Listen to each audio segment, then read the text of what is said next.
In the small town of Ashford, nestled amongst the dusty hills and dense forests of New England, there lived a woman named Eleanor. She was a reclusive figure, known for her eccentricities and a past shrouded in whispers.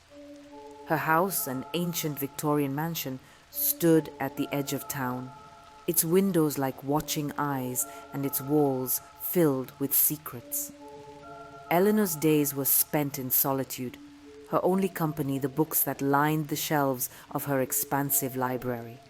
She had an air of someone who had seen too much, yet yearned to know more. Her nights, however, were far from peaceful. For several weeks, Eleanor had been plagued by a recurring nightmare. A shadowy figure, faceless and silent, would appear at her bedroom window, staring in with an intensity that felt almost palpable. Each morning, she would wake up drenched in sweat, the echo of the dream lingering in her mind. She tried to dismiss it as just a figment of her imagination, a trick of the lonely nights. But the dream persisted, growing more vivid with each passing night. Determined to rid herself of these nocturnal visitations, Eleanor began researching the history of her home. She delved into old records and spoke in hushed tones with the town's eldest residents. What she discovered chilled her to the bone. The mansion had been built by a man named Jonathan Ashford, the town's founder, in the late 1800s. Rumors had long swirled around Jonathan, tales of dark rituals and a forbidden knowledge he sought. It was said that he vanished mysteriously one night, leaving behind a home filled with strange symbols and writings. Eleanor's research led her to a hidden room in the mansion, behind a wall in the library. Inside, she found Jonathan's journal, its pages filled with frantic scribbles and unsettling drawings. The more she read, the more she realized that the shadow in her dreams was not just a figment of her imagination, but something much more sinister. As the line between reality and nightmare began to blur, Eleanor started to see the shadow during her waking hours. It was always there, just out of sight, lurking in the corners of her vision. She felt it watching her, waiting for something she could not comprehend. In a desperate attempt to confront her fear, Eleanor decided to stay awake one entire night, watching the window where the shadow appeared. As the hours ticked by, her eyes grew heavy and the room around her seemed to shift and change. Just as the clock struck 3, the darkest hour of the night, the shadow appeared. It was more distinct than ever before, a dark silhouette framed against the pale moonlight. Eleanor's heart raced as she stood to face it, her fear mingling with a strange sense of anticipation. The shadow seemed to beckon her, its presence both terrifying and mesmerizing. She approached the window, her breath fogging the glass, and then, with a suddenness that took her breath away, the shadow vanished. In its place was a scene from the past. A glimpse into the night Jonathan Ashford disappeared. Eleanor watched, rooted to the spot as the scene unfolded. She saw Jonathan in his study, surrounded by ancient tomes and flickering candles. He was chanting something, his voice growing louder and more desperate. Then there was a flash of light, a scream, and darkness. When Eleanor came to, it was morning. The sun was shining, and the room was as it had always been. But something had changed. The oppressive feeling that had hung over the house was gone. The shadow did not appear in her dreams that night, nor any night thereafter. Eleanor never fully understood what she witnessed that night. Had she seen the true fate of Jonathan Ashford? Or had it been another dream, a final act of the nightmare that had haunted her? She continued to live in the mansion, her curiosity undimmed, but the shadow beyond the window remained a mystery, a dark chapter in the history of Ashford, forever unsolved. The days following the spectral vision were quiet, almost eerily so.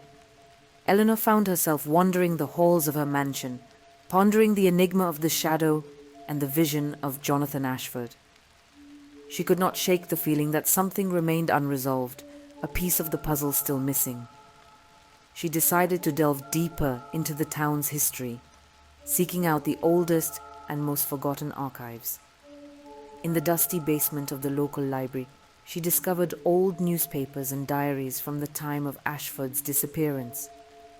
Through these, she learned about a woman named Abigail, rumored to have been Jonathan's lover and confidant. Abigail, it seemed, was a woman of mystery herself, known for her knowledge of herbal remedies and whispered to have dabbled in the occult. The townsfolk had treated her with a mix of fear and respect. Eleanor found a faded photograph of Abigail, her eyes seeming to hold a secret wisdom. Intrigued, Eleanor sought out Abigail's descendants. She found a great-grandniece, an elderly woman living on the outskirts of town. The woman named Marianne welcomed Eleanor into her home, a cottage filled with relics of the past. Marianne shared stories passed down through her family about Abigail and Jonathan. She spoke of a forbidden love and a pact made in the shadows, a pact that bound their fates together. Abigail, she said, had disappeared shortly after Jonathan, leaving behind a legacy shrouded in mystery. Eleanor returned to her mansion with more questions than answers. She felt a connection to Abigail, a sense of kinship that transcended time. She began to experience vivid dreams where she walked the halls of her mansion as Abigail, seeing the world through her eyes. In these dreams, Eleanor Abigail would meet with Jonathan in secret, their conversations filled with talk of other worlds and hidden truths. Eleanor could feel the love and desperation that had driven them, the sense of impending doom that hung over their relationship. One night, in the most vivid dream yet, Eleanor witnessed a ritual. Jonathan and Abigail were in the hidden room, surrounded by arcane symbols and flickering candlelight. They were attempting something dangerous, something that would break the barriers between worlds. Eleanor could feel the power surging around them, the air crackling with energy. Then something went wrong.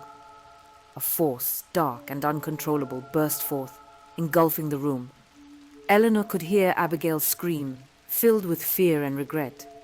She woke up gasping for air, the remnants of the dream lingering like smoke. She knew then that what she had seen was more than just a dream. It was a memory, a fragment of a past long buried. Eleanor spent the following days in a daze, her mind occupied with the visions of Abigail and Jonathan. She felt a growing sense of dread, a feeling that the story was not yet finished, that something was still waiting in the shadows. One stormy night, as lightning split the sky and thunder rolled over the hills, Eleanor was drawn once again to the hidden room. The air was thick with the scent of old books and forgotten secrets. She felt an invisible force guiding her, leading her to a hidden compartment in the wall. Inside, she found a small box, its wood ancient and carved with symbols that seemed to move in the flickering candlelight. With trembling hands, she opened it. Inside was a locket containing a strand of hair, dark and fine, like that of Abigail. As Eleanor held the locket, the room seemed to spin around her. She felt herself falling into the abyss of time, the boundaries between past and present blurring.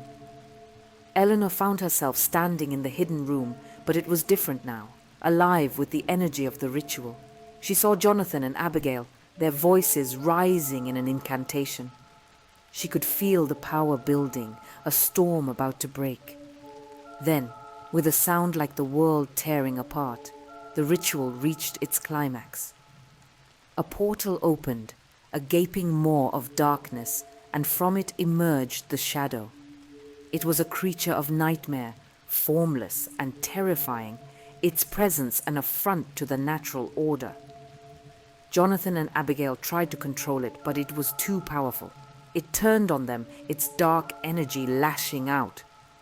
Eleanor could only watch in horror as the shadow consumed them, their screams echoing in the void. Then, as suddenly as it had appeared, the vision ended. Eleanor was back in her own time, the hidden room silent and still. She understood now. The shadow was not just a figment of her dreams, but a remnant of that fateful night, a piece of darkness left behind when the portal was closed. Eleanor knew what she had to do.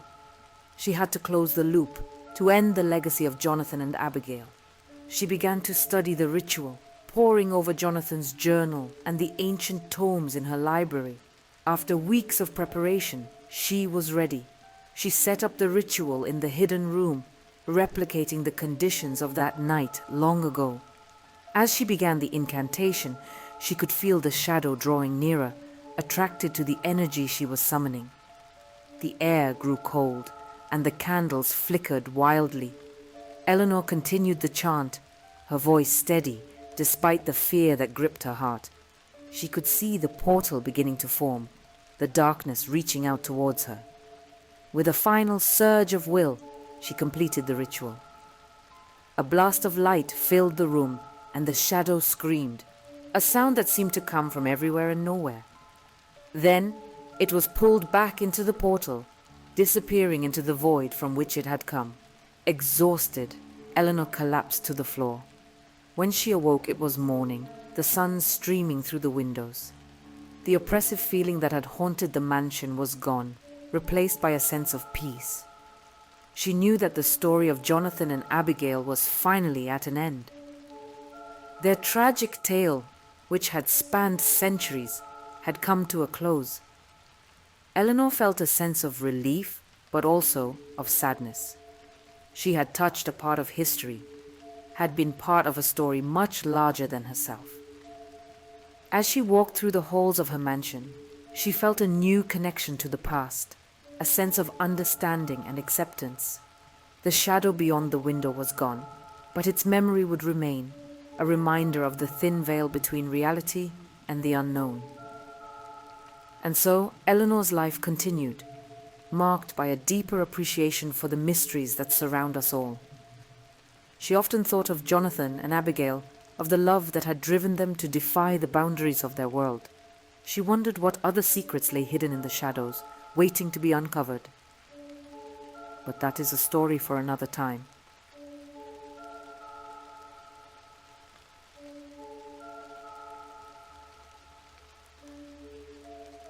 Thanks for listening to this story. Put a like and subscribe to the channel so you don't miss new stories.